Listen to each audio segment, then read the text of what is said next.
श्रीराम समर्थ. सुस्वागतम. हिंदू जागृती न्यास व श्री घंटाळी देवी संस्थानच्या प्रभाते मनी या कार्यक्रमात डॉक्टर अश्विनी बापटचा सस्नेह नमस्कार. श्री ब्रह्मचैतन्य महाराज कोंडवलेकर प्रवचने. 7 जून. नित्यनेम म्हणजे काय? नित्यनेम म्हणजे काय? नित्याचा जो नियम तो खरा नित्यनेम होय. नित्य कोण? जो कधीही बदलत नाही तो.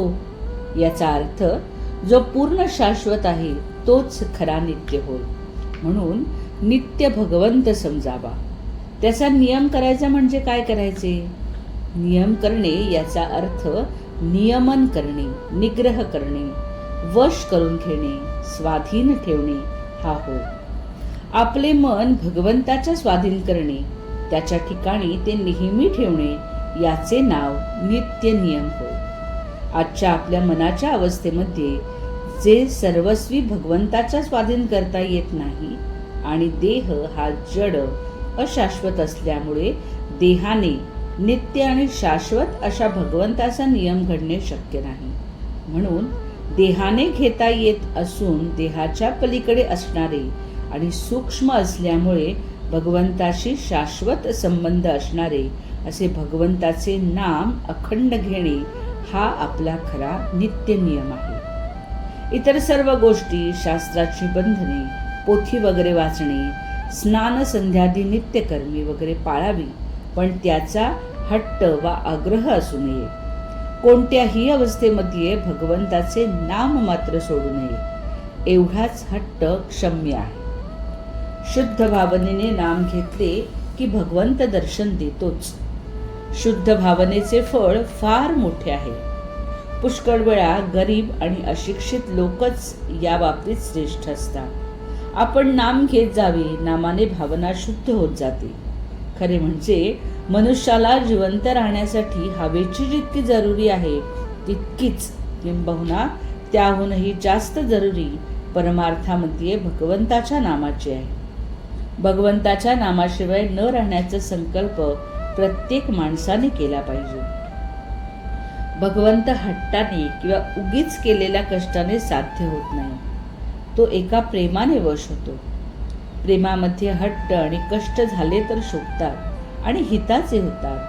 पण भक्तांचे प्रेम न पाहता त्यांचा हट्ट आणि कष्ट तेवढेच बघतो. जो मनुष्य 3.5 कोटी रामनामाचा जप करील त्याला भगवंताच्या प्रेमाचा अनुभव आल्यावाचून राहणार नाही. शंका या फार चिवट असतात. त्या मरता मरत नाहीत. शिवाय काही शंका आचरणाने आणि अनुभवानेच नाहीशा होतात. म्हणून मनात शंका असल्या तरी नाम सोडू नये. सतत नाम घेतल्याने मन स्वच्छ होत जाते आणि सर्व शंका आपोआप विरून जातात.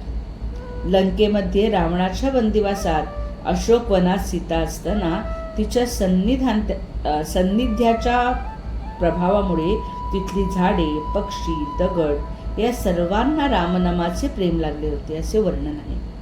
रामनामाचे प्रेम आणि भगवंताचे प्रेम हे दोन्ही एकच आहे. नामात शेवटचा श्वास गेला पाहिजे ह्यातच जीवनाचे सर्वस्व आहे. बोधवचन. ध्रुवासारखी नामावर निष्ठा पाहिजे.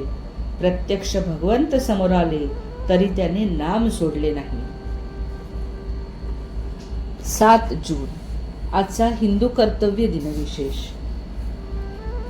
भाविक हो, संपूर्ण मे महिना आपण घंटाळीमध्ये पंडित जगन्नाथ विरचित गंगा लहरी हे स्तोत्र शिकवले.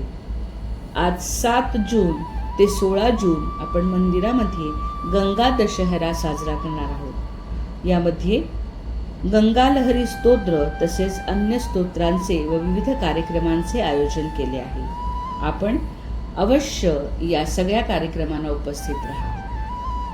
मंडळी, रामरायाचे आणि श्री घंटाळी देवीचे आशीर्वाद आपल्या कुटुंबावर अक्षय राहो. जानकी जीवन स्मरण. जय जय श्रीराम.